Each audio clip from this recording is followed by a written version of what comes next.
O Brasil é o terceiro país que mais usa o ChatGPT no mundo.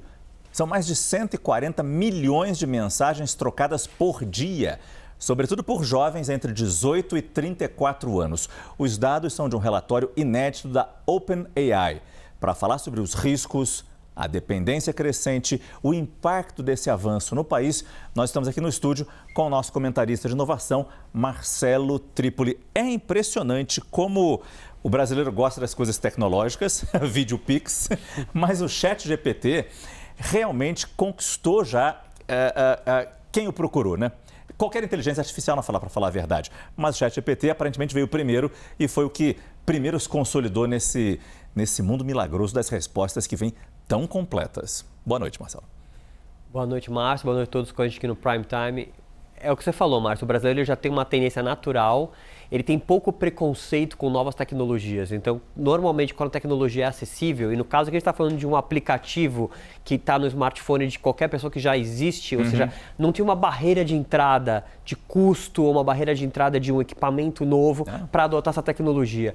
E, por outro lado, é uma tecnologia que ajuda aquilo que o brasileiro, às vezes, tem uma desvantagem, que é um raciocínio estruturado, ou seja, qualquer pessoa que rapidamente usa o ChatGPT para aprimorar um texto de uma mensagem que ele mandaria ali, um texto fica, vou colocar entre parênteses aqui, erudito. Pode ficar com uma aparência de erudito rapidamente. Aparência. Uma aparência, digamos assim, mas ele pode, você ganha, tem rapidamente um ganho de percepção no uso e no tempo que você coloca ali. Então eu acho que o brasileiro se adaptou muito fácil à tecnologia vamos dizer assim, pela falta de preconceito e ao mesmo tempo é uma tecnologia que tem um ganho real perceptível de usar ela, tanto no contexto profissional quanto pessoal. E não tem a história dos prompts, porque no começo falavam, você tem que saber perguntar. Você joga qualquer pergunta lá, o computador entende e responde, não o que você quer saber, mas a sua dúvida, tira a sua dúvida ali pelo menos, né?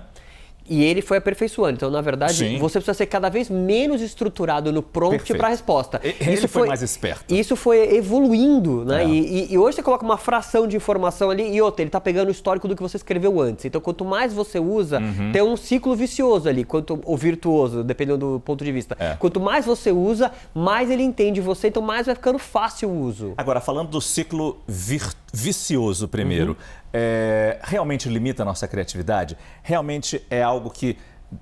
Para que eu vou pensar nisso? Por que eu vou escrever um texto se ele pode me ajudar? Mas são só as guias daquele texto. Gente, já é um bom começo para quem escreve normalmente, né? Até que ponto isso não nos prejudica, no final das contas? Eu acho que o grande risco, Márcio, está em você acreditar piamente em todo o output que o software gera. Ele é um software como qualquer outro, então a gente já debateu aqui em outras ocasiões que ele não é preciso e que não necessariamente aquilo que ele vai gerar é melhor do que você faria manualmente. Então, se você souber usar, como toda tecnologia, se você souber usar, ele pode ter benefícios. Agora, se você deixar acreditar e for simplesmente começar a fazer Ctrl+C e Ctrl+V de tudo que ele gera na sua vida profissional, claramente vai ter um prejuízo para você, pessoalmente e profissionalmente. Se vê que você definitivamente é menos inteligente do que a qualquer máquina. Exatamente. Até uma máquina calculadora. Mas a gente percebe visivelmente a evolução de todos esses sistemas de inteligência artificial, né? Não estamos falando só do ChatGPT, mas todos eles. Como está mais simples, como você disse, como ele entende melhor a gente e como cria menos aquelas alucinações, aquelas respostas absurdas que você até a gente percebe que está errado. A velocidade de avanço, de correção dessas alucinações, ela é muito grande. Se a gente debater aqui, a cada 3 meses, a gente tem quase que uma plataforma completamente nova disponível.